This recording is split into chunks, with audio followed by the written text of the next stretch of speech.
Hello, this is Grandma Tigger.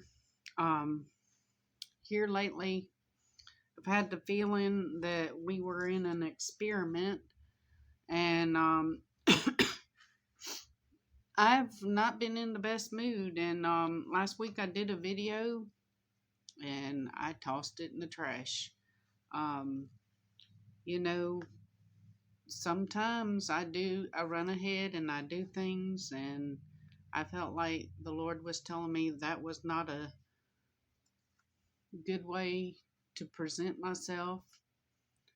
Um, and if the Lord's not in it, it don't matter how much time and effort you put into something, it's not gonna be successful, and you're not gonna feel good about what you've done. Wish everybody felt that way. And anyway, I've been in this funk lately, and I have struggled spiritually more lately than I usually do. You would think with it being sunny that my mood would be better. And I just, I've been, like I said, I've had this pervasive feeling that we're in an experiment. And so I started looking up different subjects. And since the summertime, I had a childhood memory, and it fit right into what I'm going to talk about today, and that is conformity and conformity experiments. Um, One summer, when I was about 11 or 12, my brothers and I had a sleepover. My family was friends with this other family, and we had invited a brother and sister duo over to stay the night with us. If I remember correctly, we were going to be unsupervised, so my mom had the idea of leaving a couple bushel baskets of purple hull peas for us to shell. If you can imagine the five of us, because my brothers were twins, but the five of us sitting in a circle shelling peas, we were obviously not having fun. And it wasn't very long before the chorus of, "I'm bored, I hate this, I want to go outside," began. Well, someone had the grand idea to dump unshelled peas into the basket with the holes of the shelled peas. And I knew in my heart that was wrong, so I said, "No, we shouldn't do that." And someone asked me, "Well, why not?" Well, in my mind, I imagine God and all of his holy angels standing in a circle looking through the ceiling, watching to see what we were going to do, with this devious plan. And with the spotlight on me, I was a little bit embarrassed. So I reluctantly said, "Well, somebody will see us." "Who will see us?" my friend asked. And I slowly raised my finger up and I said, "Jesus will see us." Well, we sat there a few minutes and you could have heard a pin drop. I'd like to say that I held my ground that day and forced my friends to shell peas, but no. The idea of going outside to explore the woods and our neighbor's pond got the best of me. A few minutes later, we were dumping unshelled peas into the basket of shelled peas, the shelled husks, and we were playing spin the bottle. Now, I got my first kiss from a boy that day. And just so you know, my mama was no dummy. She knew how much yield she was supposed to get from our efforts, and so our dismal rendering was not up to her expectations, and boy, did we hear all about it. Well, this was my first memorable lesson on conformity.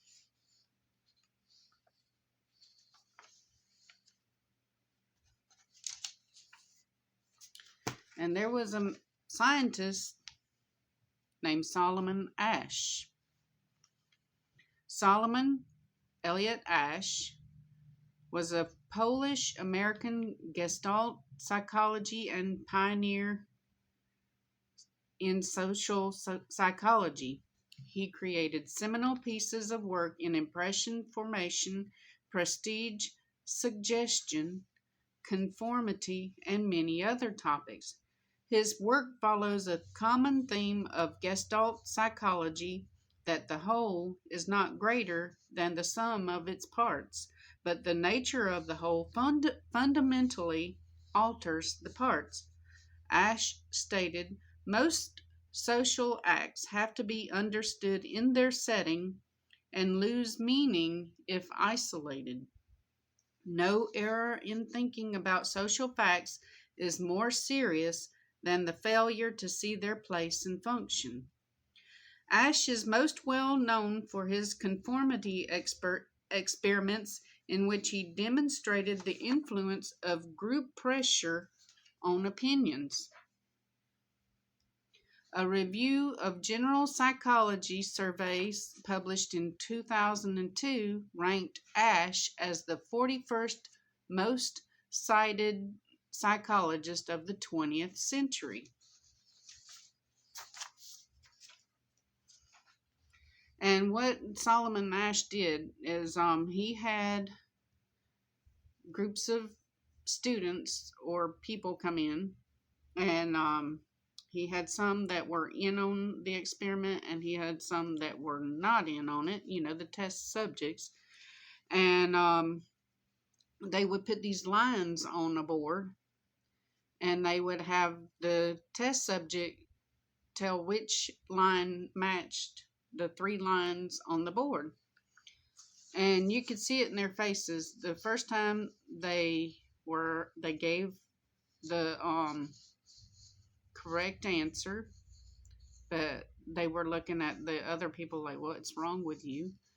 But then when it continued on and the people that were in on the subject continued to give the wrong answer, well, the one that was the test subject slowly began to just change his answers. Even though he had that look on his face like, this is so wrong, he would go along with the majority.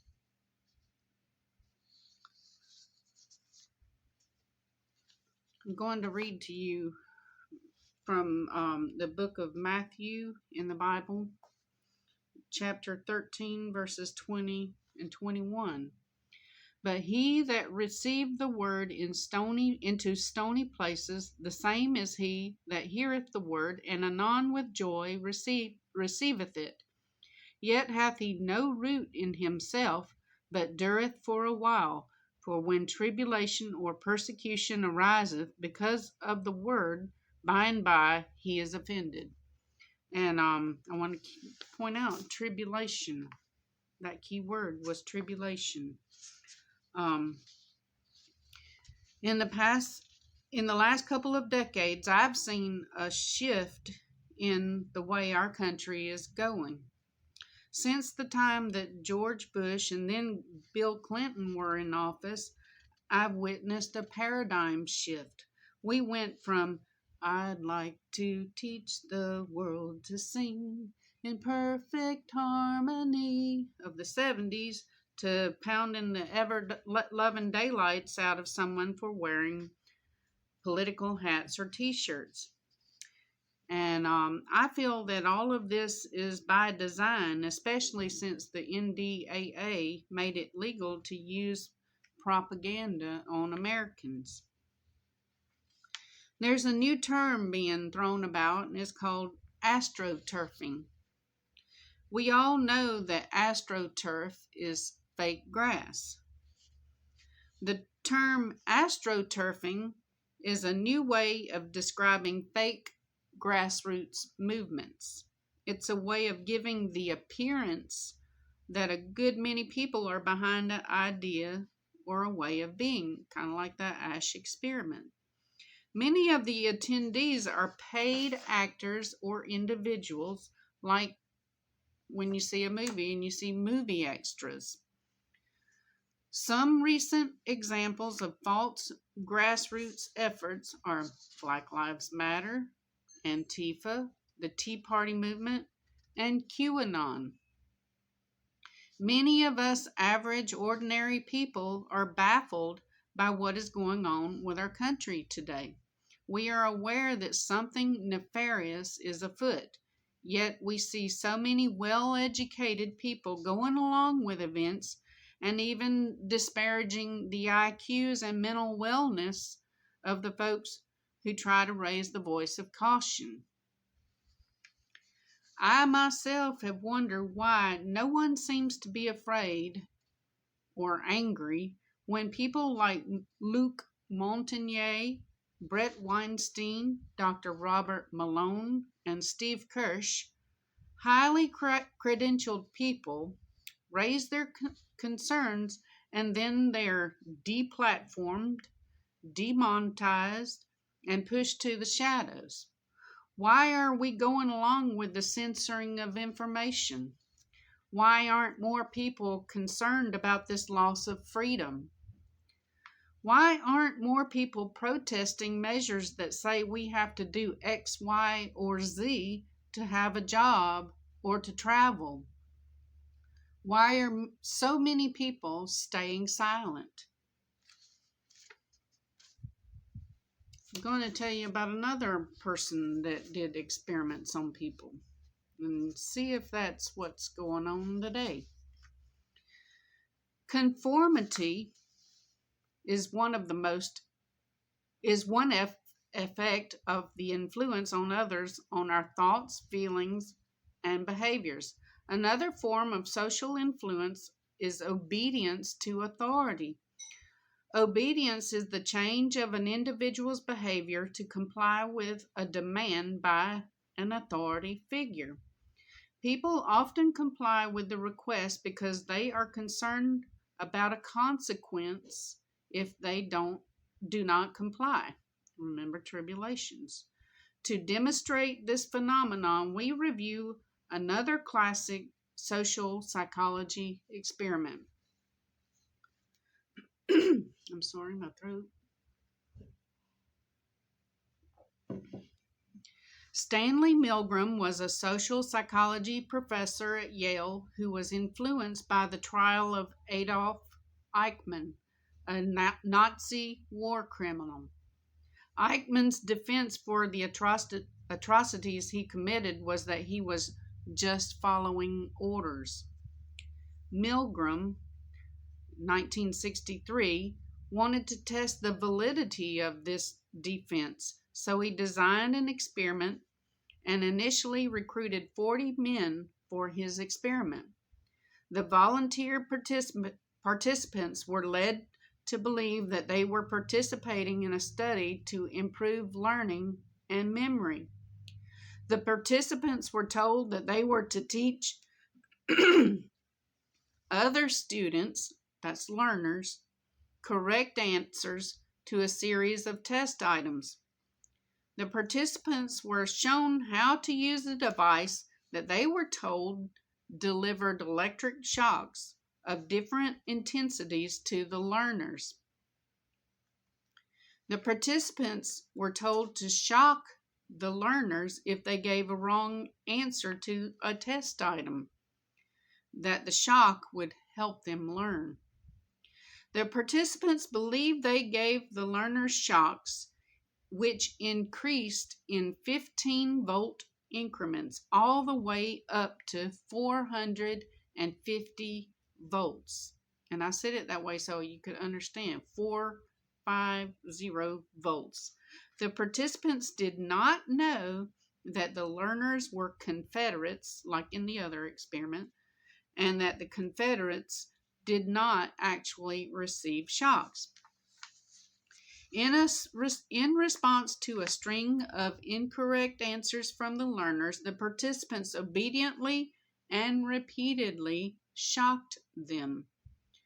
The Confederate learners cried out for help, begged the participant teachers to stop, and even complained of heart trouble. Yet when the researcher told the participant teachers to continue the shock, 65% of the participants continued the shock to the maximum voltage and to the point that the learner became unresponsive.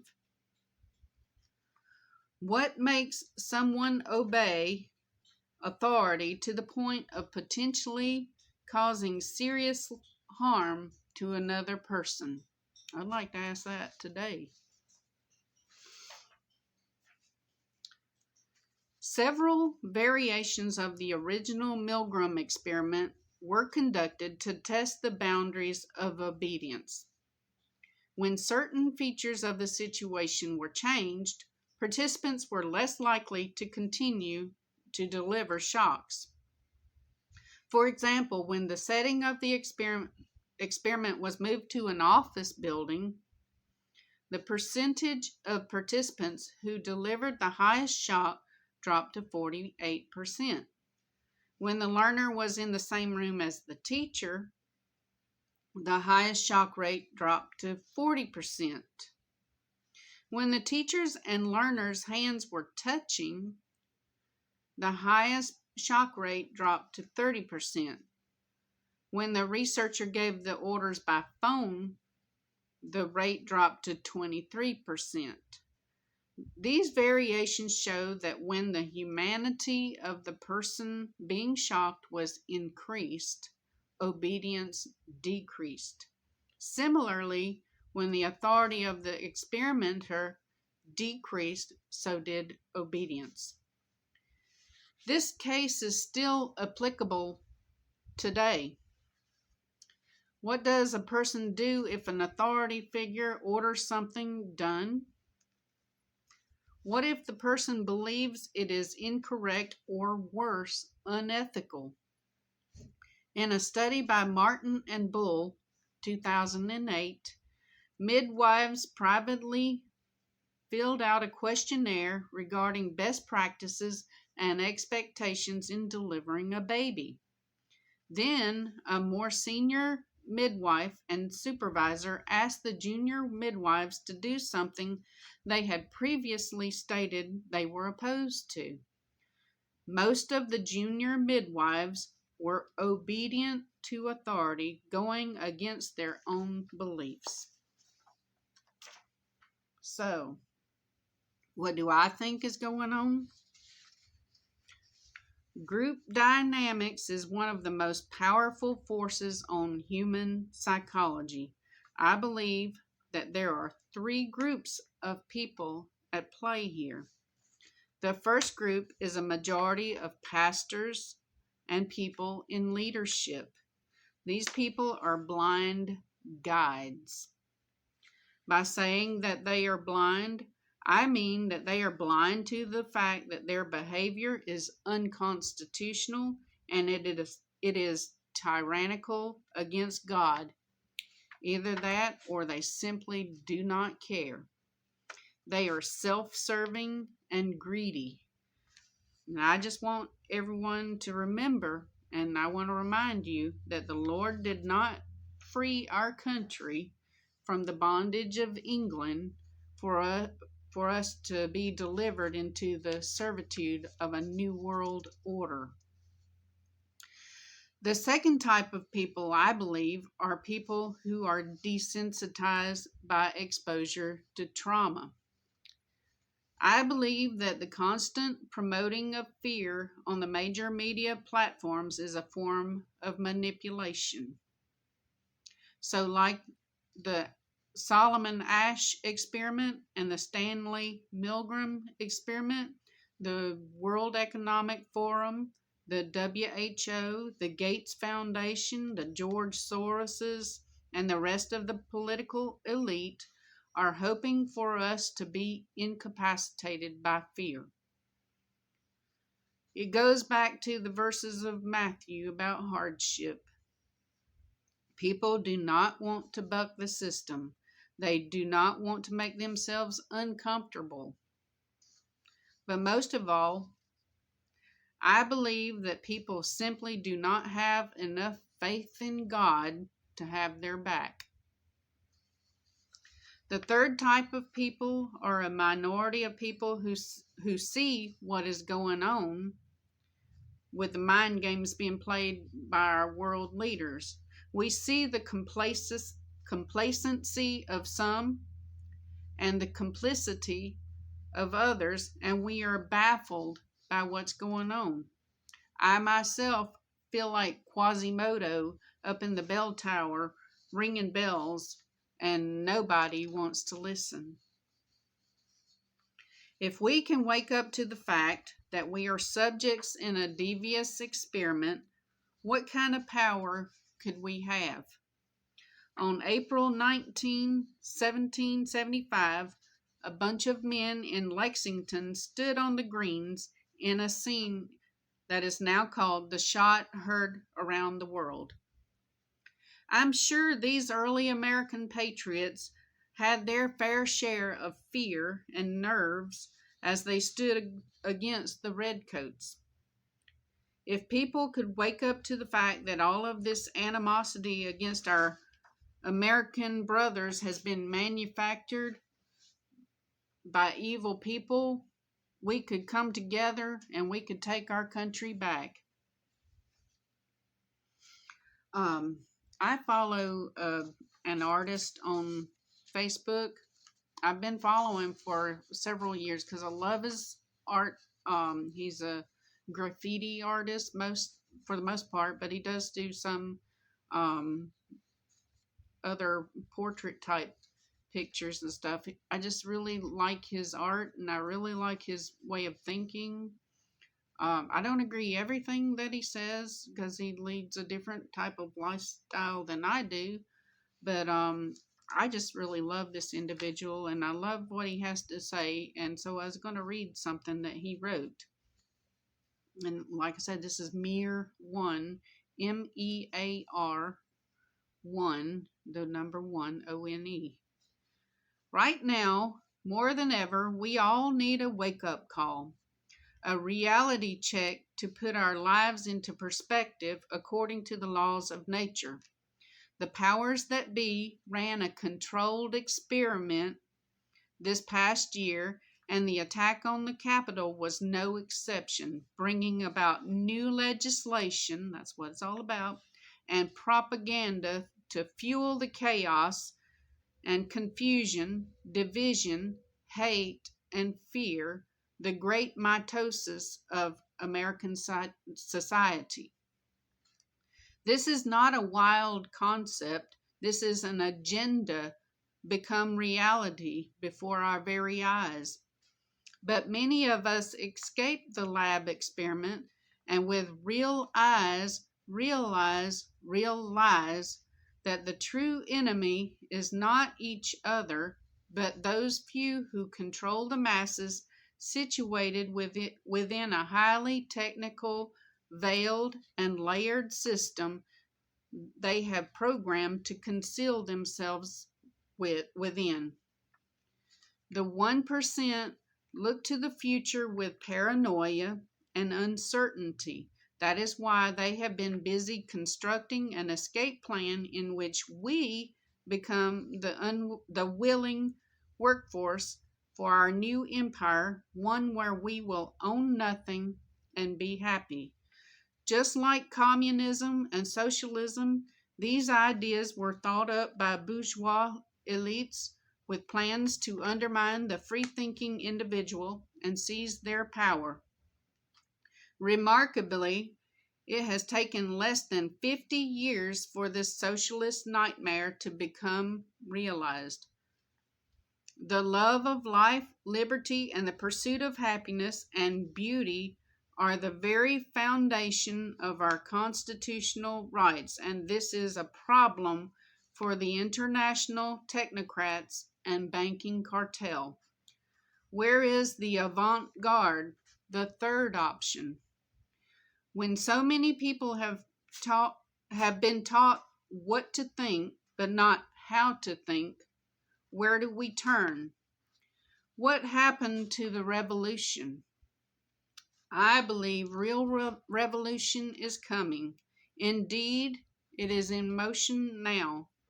Revolution is a basic law of nature, a timeless, cyclical pattern that forces us to disassociate from the ideas that have become obsolete and no longer serve their purpose. It will be the revolution many of us have been dreaming of. And I just thought that was interesting because if you remember, I did a video called Realize, Real Lies, Real Lies. So I just suggest go check out Mere One's artwork. Thomas Paine once said, "Those who expect to reap the blessings of freedom must, like men, undergo the fatigue of supporting it." Can't be no wimpy thing. Which line are you going to choose? This is Grandma Tigger. I do again appreciate your time. And if you would, please like and share. Love y'all.